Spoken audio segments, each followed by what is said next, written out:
All right, well, Kim Jong Un and Vladimir Putin face-to-face in Russia on Thursday, Vladivostok, the choice location. The Foundation for Defense of Democracies, President Cliff May, says that the U.S. needs to pay attention to this powwow. What do you suspect is going on? Well, from Kim's point of view, he's trying to show that he has other friends that he can write to and visit with besides President Trump. From Putin's point of view, he always wants to suggest that he needs to be reckoned with, whether it's in Latin America, whether it's in the Middle East, whether it's in Asia. He's trying to make Russia great again, and great means that he's powerful. All right. He also needs money. I'm talking about Kim Jong Un. Would Russia be any more forthcoming than we've been to make up for the sanctions and the like that we've not loosened against the North Korean regime? No, I do not think so. Putin cuts deals. He doesn't grant favors.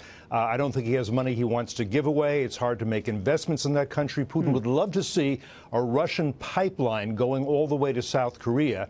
And I think Kim would like that, too. I don't think the U.S. will allow it. Russia also has North Korean workers, and when I say workers, I mean slaves, that may have to leave under the sanctions. In other words, one of the things that Kim does is he exports people as a resource, exploits the hell out of them wherever they are, takes a lot of the money, and they work hard and come back at some point. That may not be able to continue. I don't think there's a lot tangibly, financially, economically, that Putin can offer Kim.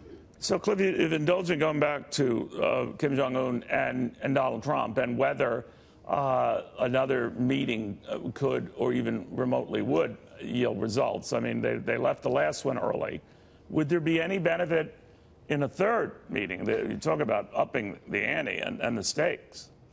My view is that there's no benefit in a meeting now. What needs to happen next with North Korea, a little like what's happening now with the Islamic Republic of Iran, is really to exert maximum pressure. We do not have maximum pressure on North Korea right now, I would say. If we do, and if that comes to pass, then should Kim say, I see my economy and my regime possibly crumbling beneath my feet, then it might be time to get together for another meeting and discuss how he gets out of that dilemma. And he gets out of that dilemma by doing what we believe he said he was going to do, denuclearize.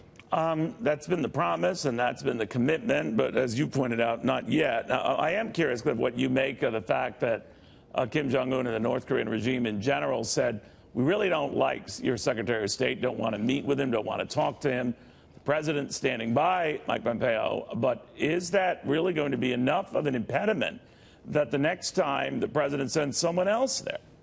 I don't think the president will send somebody else. This is an old trick that Kim and his father and his grandfather used. They said, "Look, we need somebody new to negotiate with, somebody who hasn't seen our card tricks before, and somebody we can befuddle a little bit more easily."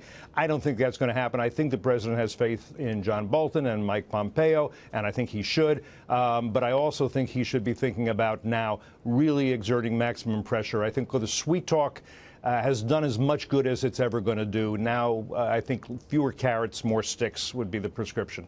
Gotcha. Cliff May, thank you very, very much. Thank you.